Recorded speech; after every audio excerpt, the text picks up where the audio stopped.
My ideation pages are a little abysmal. This is a job. This is a career. For most people going into industrial design, you're probably going to have to move. It's the most expensive college in Michigan. You know how much money that is? That's $200,000. I was bottom of the class, and they kind of essentially told me to leave. Hi, my name is Dawson. I'm a graduating senior at College for Creative Studies, and this is Portfolio Pinup. Just give me just a broad overview. How are you feeling right now after graduating? Feeling relieved, happy, you're finally done? My journey at CCS was a little bit weird, so I kind of had this last 3-year sprint. Finally getting to the end of it has been a pretty surreal experience.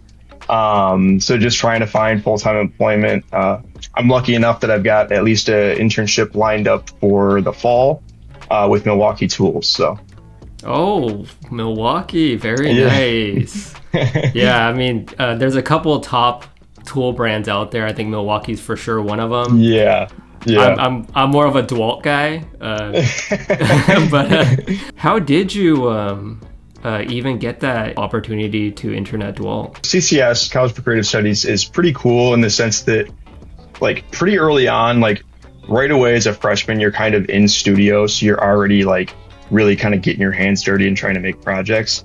And then with that, at the end of every semester, so in January and then in May, we do a thing called Industry Day where we'll have the industry professionals come through and they'll kind of talk to us. And then it's kind of our opportunity to sell ourselves a little bit. I imagine they're talking to everybody in your class, right? Why do you think they picked you rather than another classmate? Yeah, I think that one of the things they really liked about my work was some of my renders and stuff like that I had through, especially my telescope project. They were pretty big with that one. I mean, that seems like a really great opportunity that your school offers. That are there any other companies that come by too? Yeah. So I was incredibly lucky to go to KitchenAid for an internship last summer. So I worked there last summer, and that was the same thing. I ended up finding them from Industry Day. I had a professor that had some connections there as well, that kind of got my foot in the door a little bit, but then had a good Industry Day conversation with them as well. Those are pretty household names, KitchenAid, Milwaukee. Those are, these aren't just random companies. That's very cool. How was your experience at KitchenAid? It was really good. I think I can say this. I was working with their KitchenAid Go cordless system, and then just it was a pretty cool experience to I guess in my work I tend to kind of create my own brand, and it was a good practice for me to kind of have these guidelines for visual brand language that I could kind of iterate. It eventually kind of culminated in me iterating faster because of the kind of established constraints, I guess. I'm 35 years old now, so I'm fully adulting now. And sometimes, I'll look into all these kitchen gadgets. And sometimes I think a lot of these tools are similar to power tools, but for the kitchen,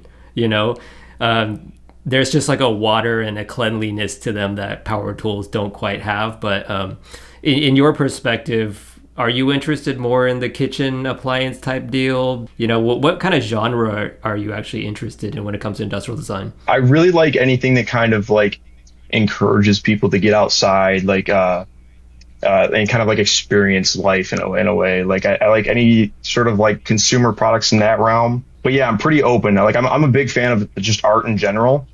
And one of the avenues of work that I've been kind of entertaining quite a bit is consultancy work, where I would be able to kind of have my hands in all sorts of different avenues of design. The issue with consultancies though is, right? Well, I've heard they put you on a treadmill and really crank some work out of you, but consultancy work is very demanding. You're going to be working a lot of overtime.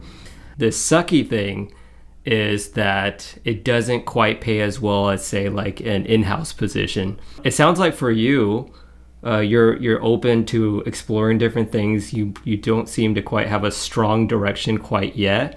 So It could be, a good starting point. But my advice to you, if you can get into Milwaukee, Man, Yeah. that would be a good Yeah, position, that I would be think. a pretty good setup. Uh, I mean, CCS is really well connected too, but I've had just some just general conversations with some people hearing like really good things about them. So I'm pretty excited about it. So did you hear at all if that was going to be a potential lead from internship to maybe full time hire? yeah, that was flirted around with when conversations started. Fingers crossed that's still how it ends up. But yeah, so I'm going into it kind of with the I guess the drive to really prove myself and see if I can land a full time spot. So yeah, you said that they were interested in you because of your renders, and I think that was the number one thing that I noticed about your portfolio. Are the renders are very appealing. They're very intriguing. They're interesting to look at. We're gonna take a look at it in a bit, but what are you using to render? Because immediately it doesn't quite scream to me Keyshot. It's Interesting. purely Keyshot. I kind of went about learning Keyshot in a pretty unconventional way. I've heard from classmates that the way that I, work my like crank out my renders is pretty absurd, but I've kind of just found, I guess, an avenue that works for me through it. And I work a lot like really iterative with it. Like I was just my main hero shot on my telescope project. Uh, I rendered that 27 times, like just fine tuning like textures, materials, lighting, and trying to like highlight different areas of the product. What do you think you're doing different in Keyshot that traditional industrial designers are doing? I kind of just go for like this sort of simple studio backdrop in a lot of my shots, and then just really try to let the product itself kind of have breathing room. And then really just try to, I guess one thing I try to do is I don't really focus on making realistic lighting. I really focus on using the lighting as a tool to like highlight certain parts of my project. So if there's like a really small detail, I might try to create a cast shadow off that detail to like just bring in eyes to that area. And just kind of like the ways that I'm playing with lighting, I'm trying to really like play into like the visual intrigue of people more than Mhm. anything. Where like I think that most people would probably try to get more towards something that feels more realistic. We talked about Keyshot rendering. What 3D programs are you using? Huge Rhino guy. I absolutely love it. Hmm. But I do know SolidWorks and a little bit of Fusion 360 too. So, are they teaching you Rhino at CCS, or is that something you picked up on Yes. your own? Yep. They teach you Rhino. And great thing about Rhino is once you buy it, you have it forever. Hmm. So that's kind of part of the reason why I love it so much. But really, they start us off with Rhino, and then the year after they'll put you into SolidWorks. Hmm. For me, So, that path was a little bit messed up, where I learned Rhino my sophomore year, and then I didn't learn SolidWorks until first semester senior year. what is with Rhino that you prefer more than SolidWorks? Rhino to me is really, really quick to iterate in. I tend to try to get into 3D really, really fast. Hmm. I like to try to like iterate and build forms and kind of feel out my product in 3D space as early as possible. I think that's the best way that I've like can get into like some of those like nitty gritty details. So really, I just think it's really advantageous in that kind of like quick and gritty ideation phase. Um, it is pretty destructive, so I've kind of adopted a workflow that's kind of caters to that a little bit more. So like I am like, I've got like 1,000 save files for one project, just trying to make sure that I've got Hmm. myself backed up. Do you ever find yourself using SolidWorks, or is it typically just strictly Rhino? The fillets in SolidWorks are just way better. So I've found my workflow being a lot more, I would say like a mixture of like, I might work it in Rhino to a certain stage, but then, I'll realize that eventually I'm going to have to, put a fillet in somewhere that Rhino would break. So I'll have to like port it over into SolidWorks. Other than the 3D work, SolidWorks, Rhino, Keyshot, is there any other programs that you're using? I use Procreate a lot for, I guess you guys will all find out. My ideation pages are a little abysmal. I do use Procreate a lot for like my sketching and stuff like that. So I always like talking about money. This is a career. We're trying to build a financial positive situation for ourselves, be able to buy a house one day, afford a wedding, have kids. This is a job, this is a career. And so can you share with us, is that internship that you're about to jump into with Milwaukee, is that a paid internship? Yes, it is. My internship with KitchenAid was paid as well.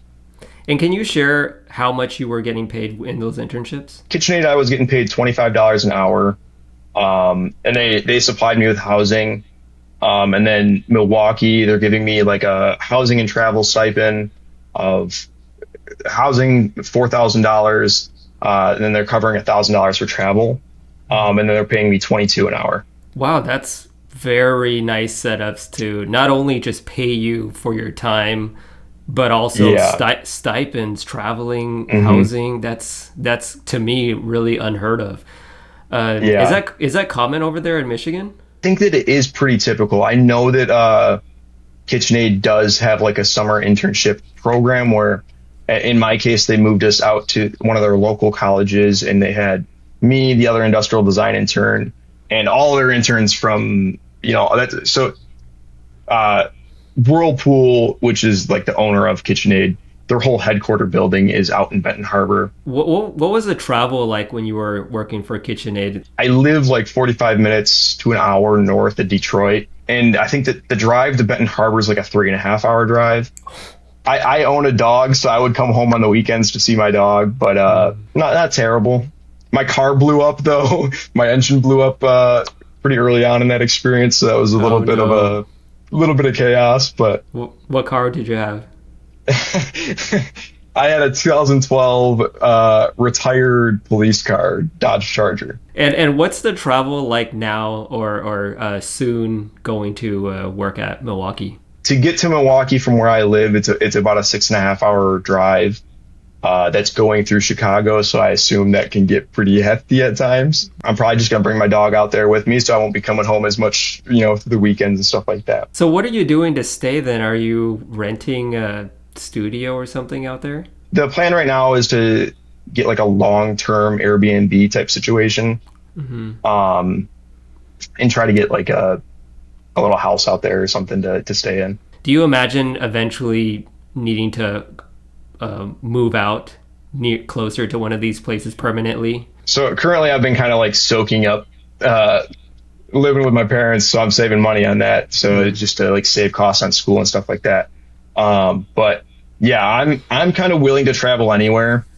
I'm kind of trying to just keep, like, I'm pretty passion driven in design, so like if a good opportunity came to me and it's across the state or across the country, like I would move. I think that for most people going into industrial design, you kind of have to have a little bit of an understanding that you're probably going to have to move. Is CCS a private school or a public school? It's a private school, yep. How much does it cost to go attend that school per year? Okay, so it's the most expensive college in Michigan.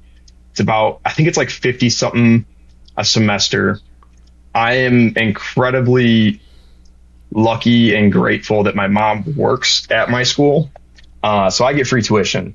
No way. Yeah. And my mom actually, she works. I'm sorry, she works in like grant writing, so she's not really associated with what I'm doing like at all. But so it's a pretty cool setup. So how many years did you attend? My path has been a little bit wonky. I first went to CCS in 2018. I went for a year. I was not dedicated to this. I think I knew I wanted to do industrial design, but like circumstantially, there was a lot going on, and I needed to grow a lot as a person. So I went out to, after my first year at CCS, we had our review at the end of the year with our staff, and they kind of essentially told me to leave.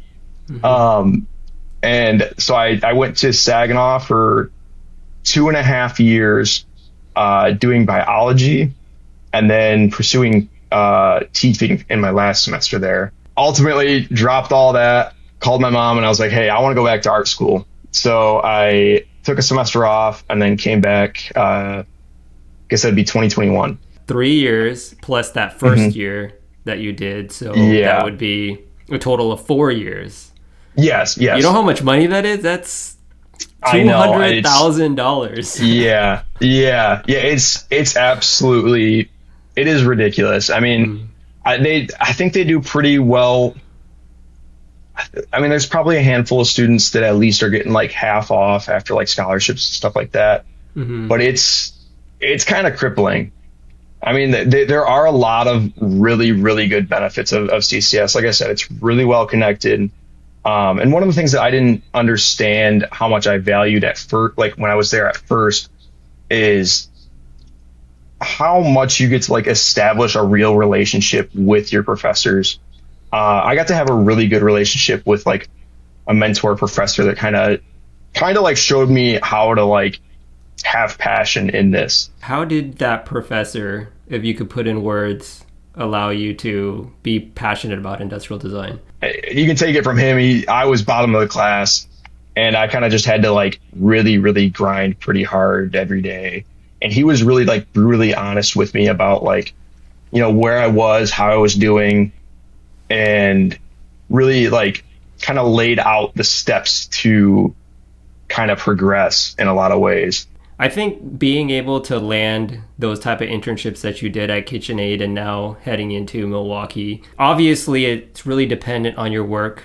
I'm sure they were impressed by it in order to select you, but other than the portfolio, do you have any recommendations for students who might be struggling landing internships, getting jobs? Like, what is it that they could potentially be missing that maybe you kind of have like a, secret thing that you do to talk to these potential employers? I try to just come across pretty authentic in how I engage with people. I think that rings pretty well with the people that I'm talking to, especially in this industry. I think that honestly, like I've had this kind of pointed out to me too, that reaching out directly to like, so sending in like your information to a place, like typically you're not getting right in front of industrial designers. So you're kind of missing the real opportunity. Like you might get bounced before they even see your portfolio. So one piece of advice that I had was, researching a company, trying to find the email of the designers at the actual company and reaching out to them that way to try to get try to get actual eyes from someone in the profession on your work. So what does a initial email look like when you're sending it out to them? I guess I'm really just trying to like introduce myself, just let them know that I'm looking for any opportunities that I could get, looking for any ways that I can kind of like be around what they're doing, hmm and then just looking for advice on stuff if I can, and then sending out like my portfolio as well with it. You're heading into Milwaukee. I'm sure eventually you cross your fingers, hope to land a full-time position. How much do you expect to get paid your first job out of college? What I've been seeing is that starting is kind of around 60 to 80. Um, Obviously, I want to push for the most that I can get. So if I can get up to 80, that would be amazing. But I'm also like, I'm kind of not really super worried about money. This is kind of where I have a little bit of an advantage because I'm not in a bunch of debt, where I can really kind of feel out opportunities a lot more and like really like try to put a lot of weight towards finding a good fit for me. And when you said you got paid 25 at KitchenAid, 22 at Milwaukee, is that like negotiated cost, or did you just take what they gave you? Yeah, I just kind of took what I got offered, I guess. So that will be something that will be interesting going forward, is trying, to get more confident in like fighting for more money. I think that that's going to be a hard step for me and like evolving as a professional, is kind of like trying to understand how to value myself a little bit more and like what I should be hmm fighting for. Yeah, absolutely. And I think that just comes with time. Uh, as an intern, I think that you kind of just are happy to be able to get paid anything, Yeah, and yeah, also exactly. get that experience in the real world instead of just in the classroom setting. Hmm. So I mean, I think that was perfectly fine that you just accepted what they offered you, and eventually, once you get land a couple jobs, get experience Hmm. in the real world, you kind of Hmm. understand what you're capable of.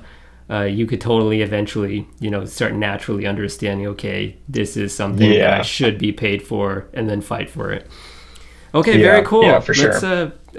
great to hear all of those things. I feel like we can chat for a lot longer, but let's just jump into. Looks like you got 5 different portfolio pieces. So this is what I was talking about when I said that it doesn't look like Keyshot. I feel like there's a certain kind of look to them, like they almost have a filter on them or something. Normally, my advice is always to just consolidate your portfolio pieces down to 3 very strong projects. I think 5 is just a little bit too much. Okay, so we're going through, looks like it's jumping through a bunch of research, inspiration, sketches. Wow, sketches look really nice. They almost look like CAD. I think it's because the volume and the perspective is so clear, especially these cylindrical ones over here. Very nice. Very, very nice sketches. I think it's also well laid out.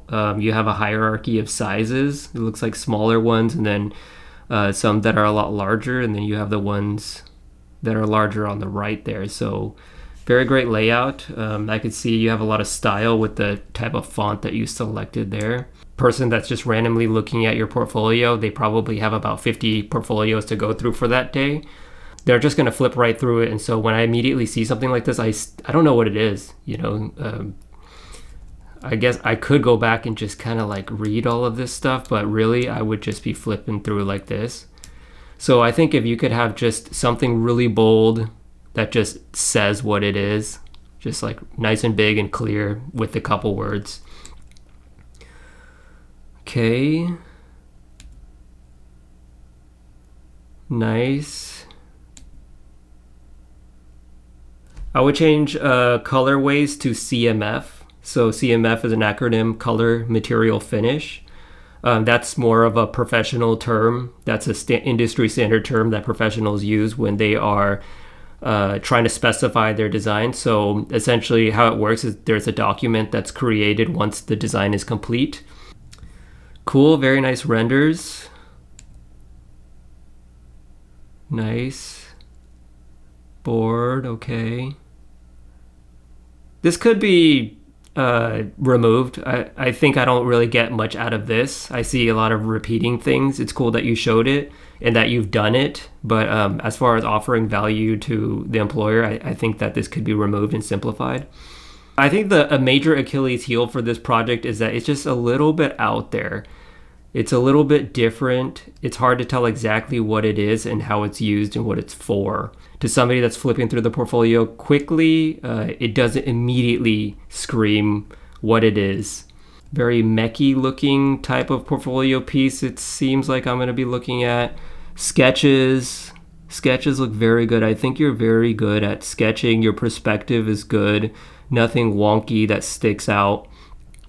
I think the sketch page that you did for the first portfolio piece is better than this one. All the different sections that I'm seeing, from the wood background to the sketchbook, all the text, and then just like some of these kind of awkward empty gaps that are here, that just doesn't quite look nicely laid out as the first one. This one looks cool. Okay, it's kind of like faking in some 3D CAD onto a sketchbook.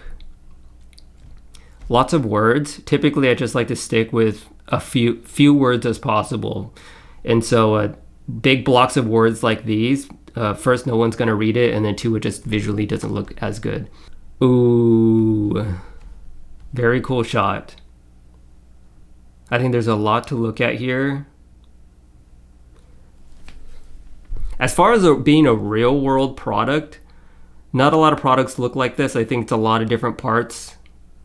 But as far as just a very appealing looking design, it's very interesting. And as a potential employer, it's good to know that you can do that. Sometimes I think nowadays designers, they try to go for this very simple Behance type of a product where it looks very well rendered, but at the same time, it doesn't show your skills.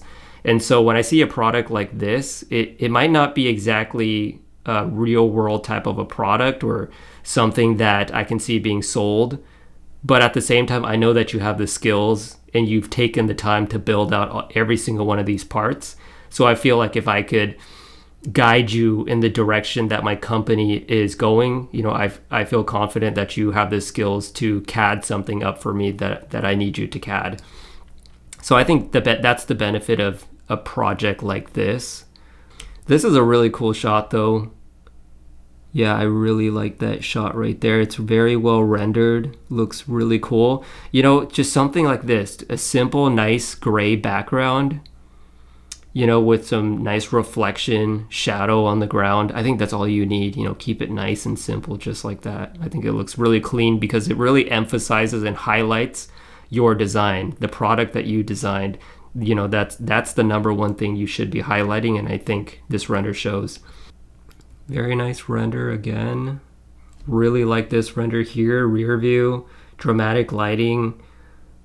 It has like a CGI look to it. I think that's why it doesn't look Keyshot-y to me. It just looks like you rendered it in like some sort of a CGI visual type of a program like Blender or Cinema 4D. Yeah, I mean, I think your strength because you're really highlighting it with all these different renders. You're very good at rendering, selecting the different angles.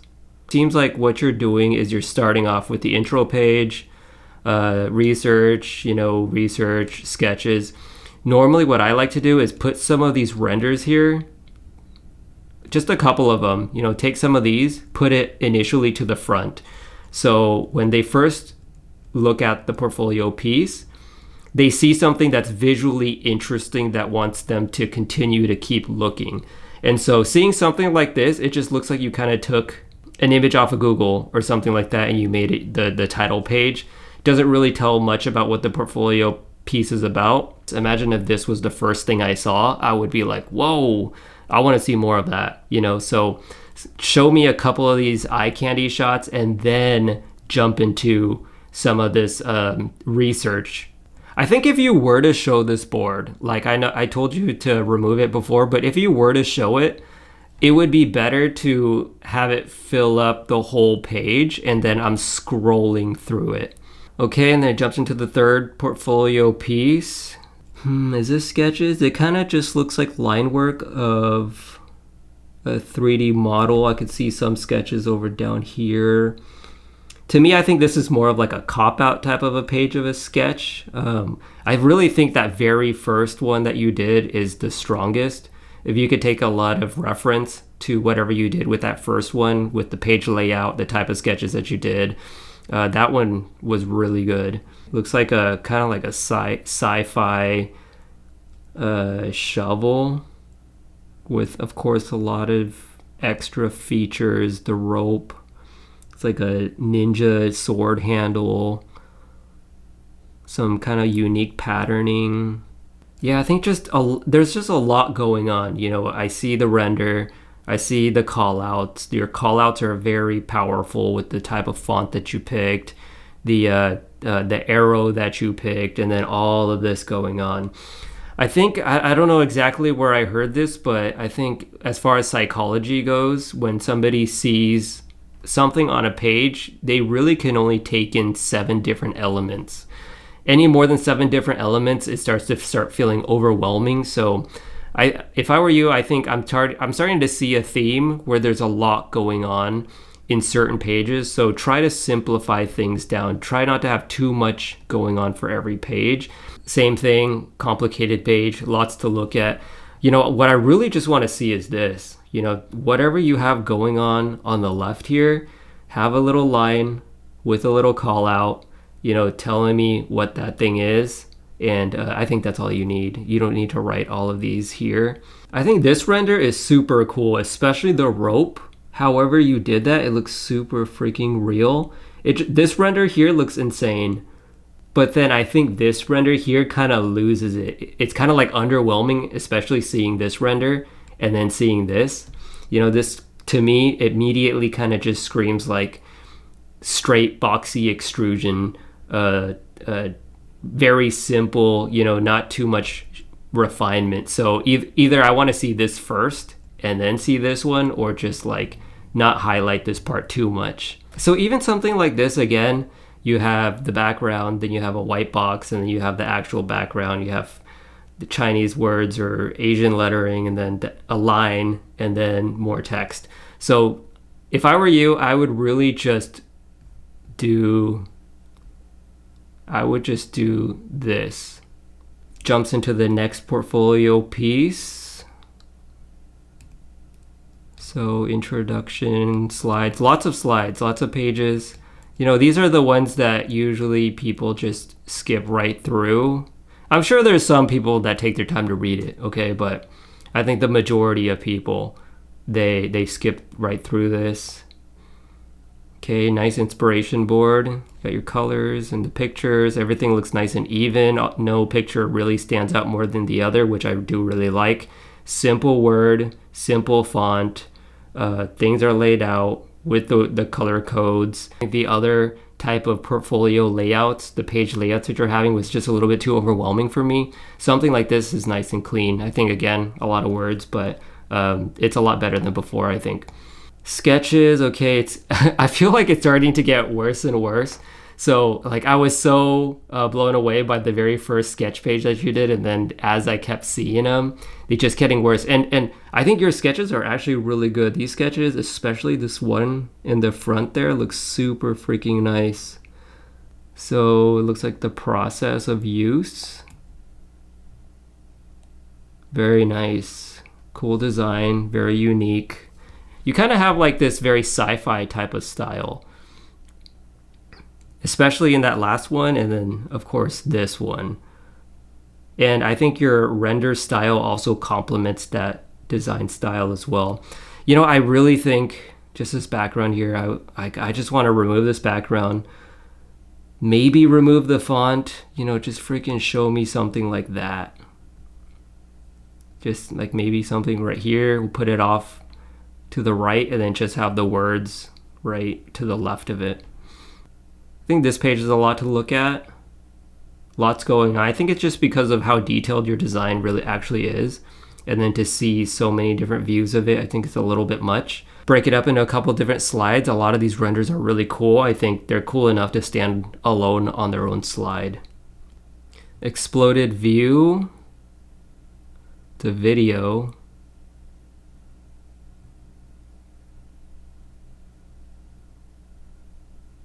Ooh, very cool. Oh, does it keep going?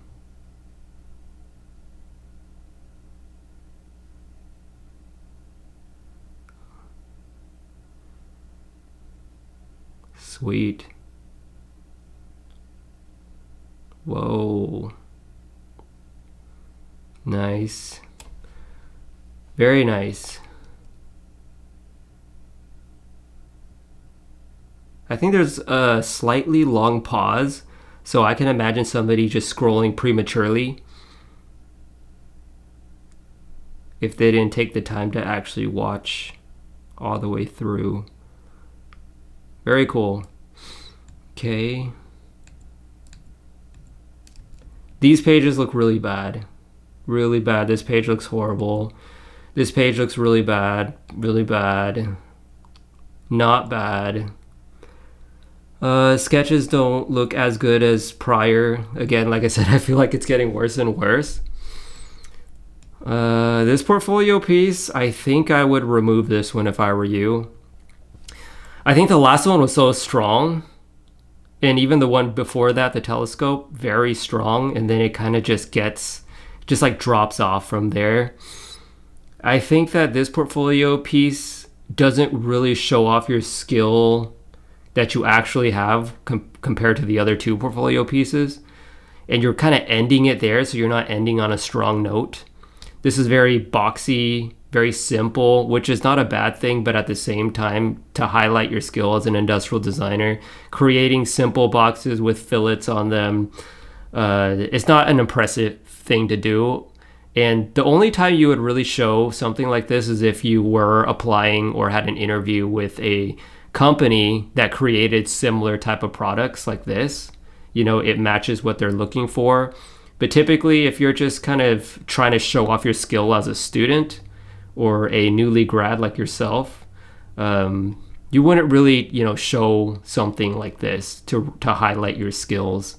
I would definitely remove the last one and simplify it at least down to 4.